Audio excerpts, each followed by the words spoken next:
ఎందుకంటే నాకు ఈ మధ్య వినబడుతున్నారు కాబట్టి మీ కొడుకులకు నాకు చెప్పాల్సిన బాధ్యత నాది మీ అందరికి. ఇప్పుడు ఇక్కడ పెన్షన్ వచ్చిన వాళ్ళు ఎవరు ఉన్నారా? పెన్షన్ బీడీ పెన్షన్ కానీ పెద్ద మనుషుల పెన్షన్ కానీ ఒకసారి చేస్తున్నామా? చాలా మంది ఉన్నారు. Very good. అంటే దగ్గర మీకు 9-10 ఏళ్ళు కేసీఆర్ వచ్చినప్పటి నుంచి వస్తున్నాయి పెన్షన్. ఎక్కడికి వస్తుంది పెన్షన్ పైసలు? అంగు మనకి బ్యాంకుకి వస్తాయా లేదా? మధ్యలో వచ్చిస్తాడా?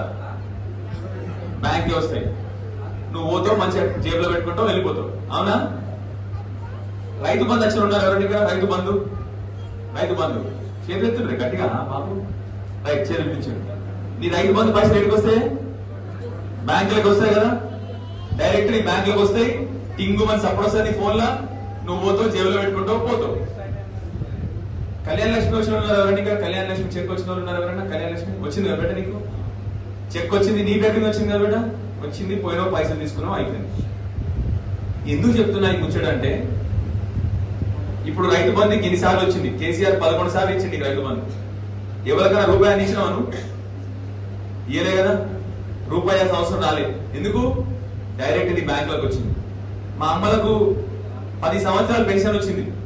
ఎవరికైనా పోయి అప్లికేషన్ పెట్టుకొని చేయి దాకినా ఎవరికన్నా? లేదు. ఎవరికైనా రూపాయి ఇవ్వాల్సి వచ్చిందా? లేదు. అది కేసీఆర్ గారు చేసిన గొప్ప పని. ఎవరికి అర్థం కాలేదు. కేసీఆర్ ఏం చేసిండు? మధ్యలో ఒక మంచి వస్తే మళ్ళీ చేయి చాపుతారని డైరెక్ట్ నీ బ్యాంకు వేయడం మొదలుపెట్టిండు. ఏది ఇచ్చినా నీ బ్యాంకుకు రావాలి, మధ్యలో ఎవరు రావద్దు.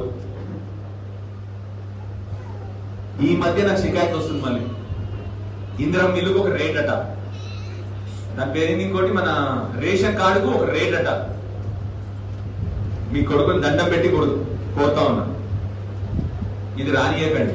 ఎవరికి రూపాయి ఇవ్వాల్సిన అవసరం లేదు. అర్థమైందా? అది మన హక్కు, మీకు ధర్మంగా వచ్చేది. మీకు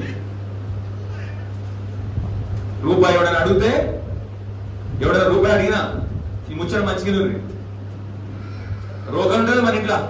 రోగల బండి ఉందా అందరి లేదా? ఇంకా తీసేసారు, గ్రైండర్ పెట్టేది అందరూ. రోగల బండి ఉన్నది కదా, ఆ రోగల బండి తీసి మన తల మీద కొట్టి నా పేరు చెప్పుర్రి, నేనే స్టేషన్ జైలుకి నేను పోతా, నా పేరు చెప్పుర్రి. అర్థమైందా? చెప్పి మీకు మీ కొడుకులకే చెప్తున్నా, దేనికి ఎవరికి రూపాయి ఇవ్వాల్సిన అవసరం లేదు. బాగా ఈ మధ్య తమాషా అయిపోయింది అందరికి.